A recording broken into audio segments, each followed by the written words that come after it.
Hi everyone, this is Tanya from Flying Dog Studio. Thank you so much for joining me. And if you have been following along with my Beatrix Potter series, then you know I have been studying her style so that I can apply it to my own work. And that is what I'm doing in this video. As you can see in the upper right hand corner, I have a picture of an iris, and that is actually from my yard. My husband has a green thumb, so we have plenty of irises in our yard that are beautiful. And snapped a picture of it and decided I would give it a try and use these floral techniques that Miss Potter used in her work. And this was one that I really had to look back on some of her inking techniques and use those weighted lines, the thick and the thin lines, and use some skips and gaps in between them so that I could get the delicate edges of those petals. So that's what you're going to see me doing in this part. I am inking it in with my Sailor Fude de Mannen pen, and I'm using polar brown ink. I will link all of that down below if you want to take a look. I got that whole set at Jet Pens, ink, pen, everything at Jet Pens, and I'll put that link along with the link where I unboxed the pen and I talk about how I use it, and so you can take a look at that and see if it's something you might be interested in as well. So I'm going to finish up inking this and we're almost done.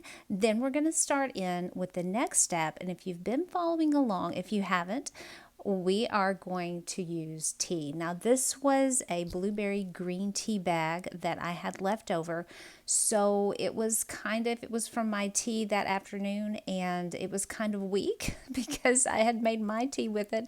I let it set in some super hot water, but I still had to put about 5 coats of this on. So I am using my Winsor Newton mop brush. I almost said wash brush, but that's my mop brush. Holds a lot of water. I thought I would use that one for a change. I am speeding this along. I didn't show this in my last video, but I do use the hair dryer between each coat. So I put on a layer, I blow dry it, and then I add another layer. And like I said, I think it was 4 or 5, but I'm thinking it was 5 layers of tea on this one. And it's going to be a little lighter than what I've normally done because this is a green tea. Oh, and I wanted to show you this step too.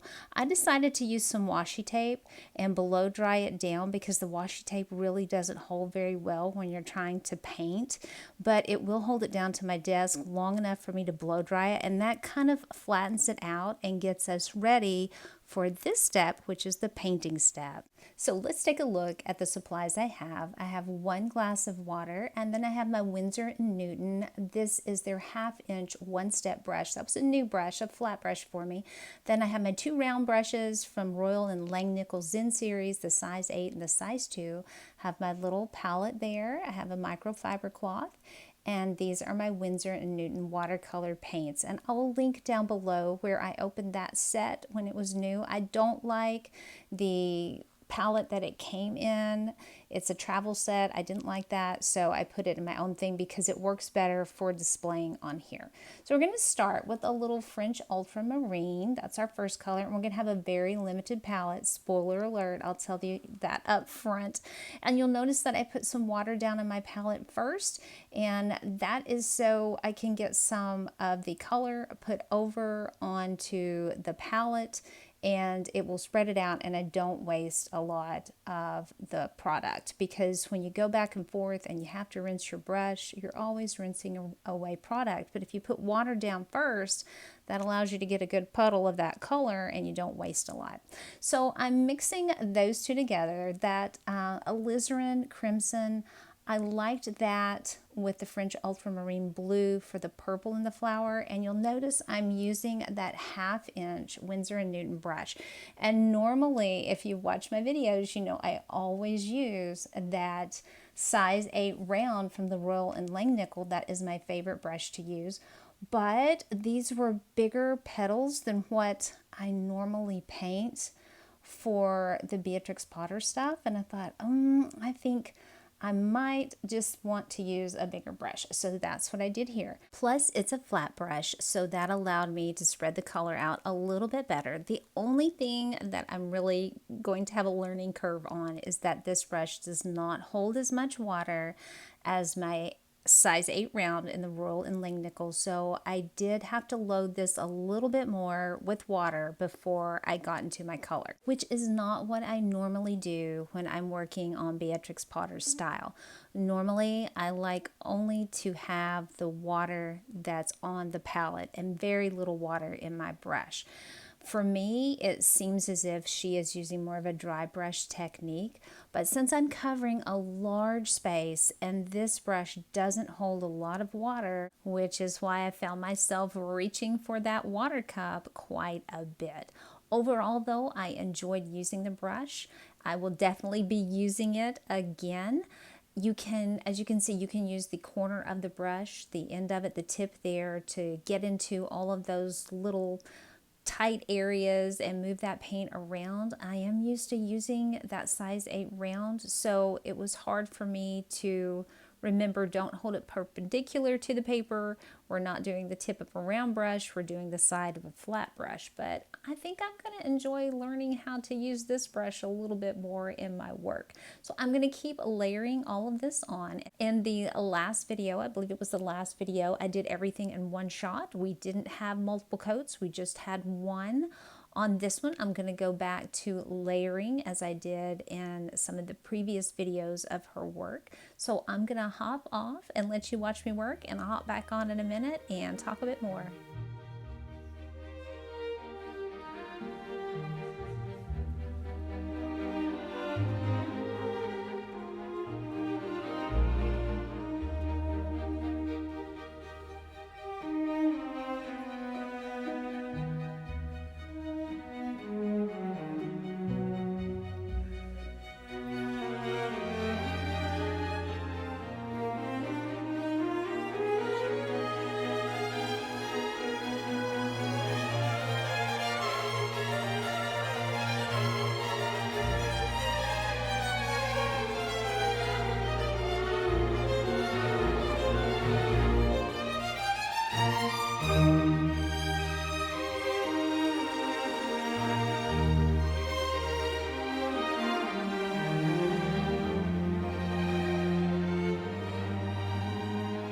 Couple of things I wanted to hop on and mention. I am using 140-pound paper. This is 100% cotton and it's cold press, which allows me, the 100% cotton paper is just different than the cellulose paper. It allows me to move the color around a little bit longer. And if you'll notice, the brush I just switched to was that size 8 round. That's because I've done the large areas and I want to bring it down to a brush I'm comfortable with and getting in some of these tighter areas, especially on the stem. And as I said, because this the type of paper I'm using, I'm able to come in and move that paint around just a little bit more. So I have the green down, but I want a little bit more of a yellow green, because if you remember the photo I had up earlier, the reference photo for this, there was some light hitting it and I didn't really want it to look like light. I kept thinking back to Miss Potter's work and how she would take just shocks of yellow and put them in around the green to kind of create some of those yellow greens in there, and then she would drop in some other colors to make more of a blue green. So that's what I'm doing here, to add a little bit more interest to the piece. And I'll come back when we put our final layer on this. I will come back and when it's completely dry and add another green on top of that, so I can get a little bit more of a shadow on the right side. But I'm not too concerned about the light source on this. I am going to have some lighter and darker areas on the petals, but I'm not trying to follow exactly that reference photo. And I would keep that up on the screen, but it's just going to interfere. That's why I only put it at the beginning. It's just going to interfere with what I'm doing on here, so I'm keeping it off for now.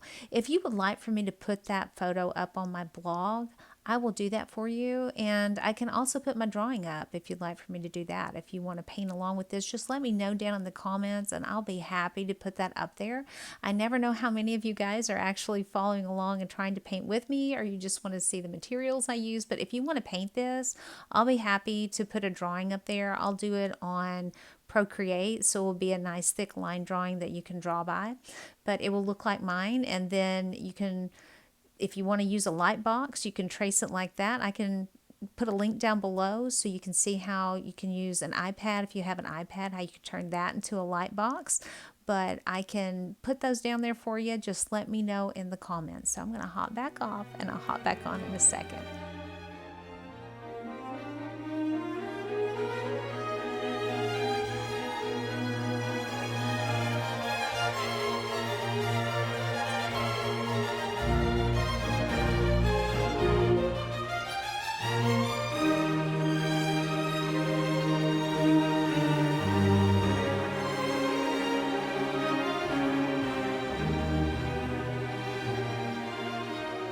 It was at this point that I quit for the day. It was getting a bit dark outside. I had to start a little later than I meant to during the day. Plus, my daughter said it's time for dinner and I could smell the jambalayas. So I went ahead and closed down shop for the day. But the palette had to be re-wet, so the colors look a little different. The same colors, just had to add some more water to them and add a little more color where I was running out in the blue and the alizarin crimson. The top part where we're looking right now underneath those petals, they kind of come down a little bit green, a little bit yellow. There's some brown. So this is just my base layer because I'm going to be laying some color on top. Now, this is a color I hadn't planned on using, but the sap green goes really well with that alizarin crimson, and it creates a nice brown shade that I can lay on top of that green and get almost a sage color over there. It's kind of shadowed, but yet there is some brown in that area. These had just come out. The ones on the bottom are not quite out yet. That one had just come out like a day or so before, and they don't last a long time. As a matter of fact, all of our irises are gone in the yard, these particular irises. So I'm going to keep on layering back and forth, and I'm allowing these colors to kind of run together in these areas. So that's what you're going to be seeing here. Now, I do want to comment on that sap green. I have heard some artists say don't use sap green, never use the sap green, always make your own green. Well, you can see I did make my own green. Originally for the stem, I had the ultramarine blue and the Windsor yellow. No, Windsor lemon. I always say Windsor yellow, but it's Windsor lemon is the name of that color. But it was just a little too yellow for what I needed on this particular area of the petal. So I went ahead and picked up that sap green and used the alizarin crimson with it, and that made the exact color that I needed. So you might have to use that sap green sometimes. Sometimes I just use it by itself, but I found that I need it for making other colors. So I really do like the sap green.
If you remember, I had all of this painted the day before, so this is our second layer on top, and I'm trying to darken those. Those are new, they haven't unfolded, so they are a lot more purple than the petals at the top. But one problem I have right now is that the yellow has decided to become part of that purple. So what I'm going to end up with is brown, which I don't need. And I don't really have enough room, so I've cleaned my palette slightly there so that I can add some more of that French ultramarine in there and be able to mix some more colors that I need. One thing I do that I know makes a lot of artists cringe, and you hear me talking all the time about how I do things this way or that way so I don't waste product. One thing I do that I know it makes artists cringe, I actually clean my palette after every painting, and that is because I might not want those particular colors for the painting I'm doing. I have a whole new set of ideas, a whole new set of colors, a whole new reference photo. I also make certain that each one of my little paint wells are clean before I start a new piece. I never mix in my wells, and some artists do that, and that's absolutely fine. It just depends on the artist and what you're doing. But for me, it always works best just to clean my palette and start with a clean slate.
We have almost reached the finish line on my first piece of my own art, trying to emulate the style of Beatrix Potter. I've been practicing for weeks now, and if you followed along, thank you so much. I'm not going to stop here.